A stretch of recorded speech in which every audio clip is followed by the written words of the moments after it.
allow me to welcome you to the capital of Somalia, Mogadishu, a historical city once known as the Pearl of the Indian Ocean, a city that was once the support base for freedom and independence fighters from nations across the African continent, but above all, a city that represents the spirit of adventure, determination, unity, and innovation of the Somali people. For those of you who have been here in Mogadishu before, I would hope the aerial view of the city as the plane approached Mogadishu gave you a glimpse of the rejuvenation of the city.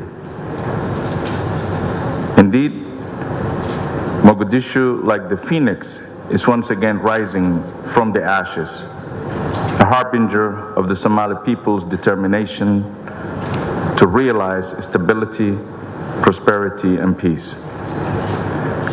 The aspiration of the Somali people for stability and self-reliance as a nation has been the driving force of the policies of this administration, administrations before it, and indeed those to follow. Put it simply, the Somali people will not accept anything less than realizing, taking full responsibility for the security of this nation as quickly as possible. Your Excellencies, those working in Somalia with the consent of the federal government of Somalia,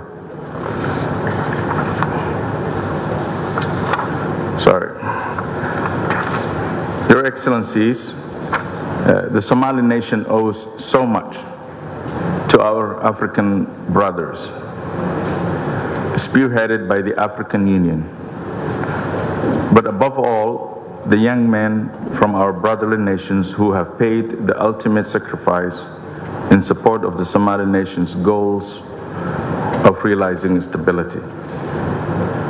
The depth of gratitude for those brave fighters from Amisom contingents who stood shoulder to shoulder with the young brave men of the Somali National Army to dislodge extremists from this city and beyond will forever be part of the fabric of our nation. In fact, realizing a full handover of security to Somali security forces will be a testament to the sacrifice of the heroes who have fallen.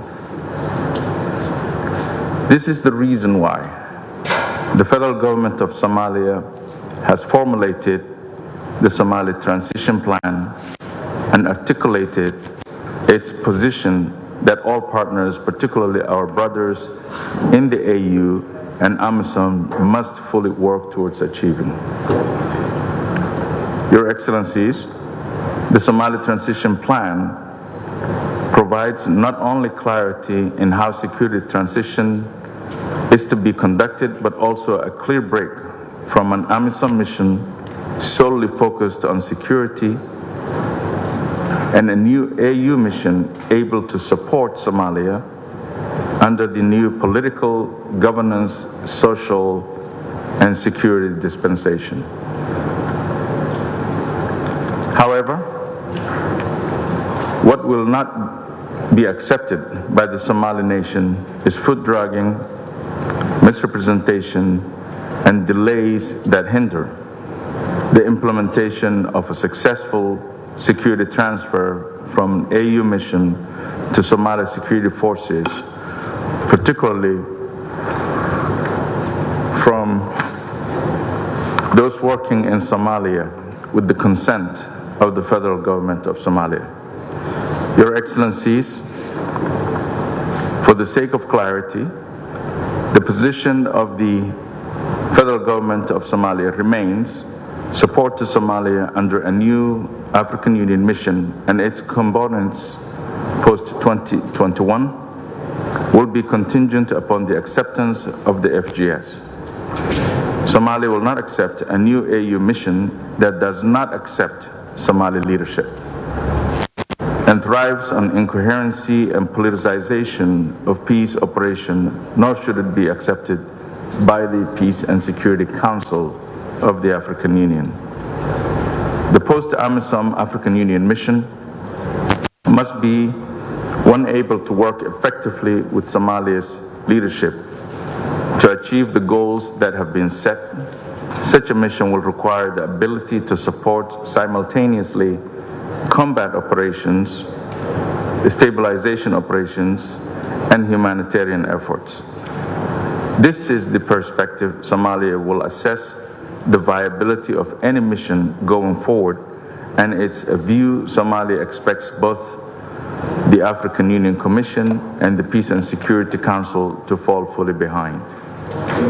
Indeed, it was to honor the sacrifice of the African young men who have shed blood, sweat, and tears with us that the FGS worked with the African Union Commission to formulate a joint position going forward, which would have in turn enabled us to effectively engage with our international partners, both the UN and the EU as a quartet.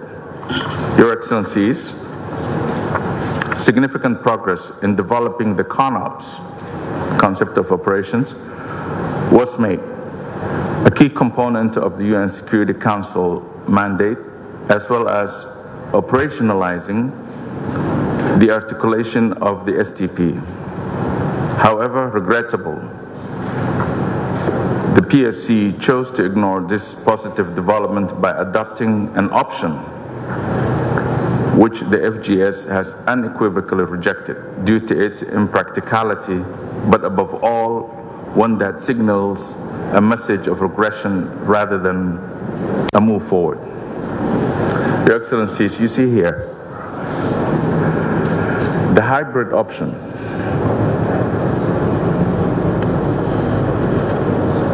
that you chose brings more troops, while the STP that we would like to have reduces the current force. This is the biggest difference we have. We want less force, not more. We want a much more effective approach to combating terrorism and strengthening Somali force, and that is the STP. A credible mechanism for peace and security remains crucial to this region and the continent as a whole, but such a credibility cannot be maintained if the African Union mechanism allows for member states to be both part of any peace mission and at the same time be part of the PSC. The lessons here in Somalia is that we must be careful of conflict of interest in developing. Your Excellency, in your opening statement, you talked about for 15 years of hosting the African Union, and we do certainly have solid experience in this area. Otherwise, it remains dubious how the PSC can be impartial and assess the merits of any mission without the interference of short-term national interest. It is regrettable the PSC is yet to endorse the STP as articulated under the UN Security Council Amisom mandate. Your Excellencies, the simple truth remains no options can be viable without the approval of the host nation, and the STP remains the position of the federal government of Somalia, not only under the this administration, but also future administrations. The Somali Nation is united in seeking to realize the responsibility for its own security, and irrespective of election politics or otherwise, this will remain constant. Therefore, the force components within a future AU mission will not be predetermined under any option, but rather determined by the need against the capability offered, and equally importantly, the political viability of the proposed contingent of the African Union mission. This is the unequivocal position of the Somali Nation. Somalia can't afford the dithering and blame game of the past. We expect decisiveness and support from the PSC. rather than being a force to make a unilateral decision. Finally, and once again, I'd like to thank you for visiting our capital after a long time. And as Your Excellency said, this in itself is an indication of the willingness to listen and to find a way forward. We're here today not to merely make statements, but to really have a good discussion so that we may find a way to move forward.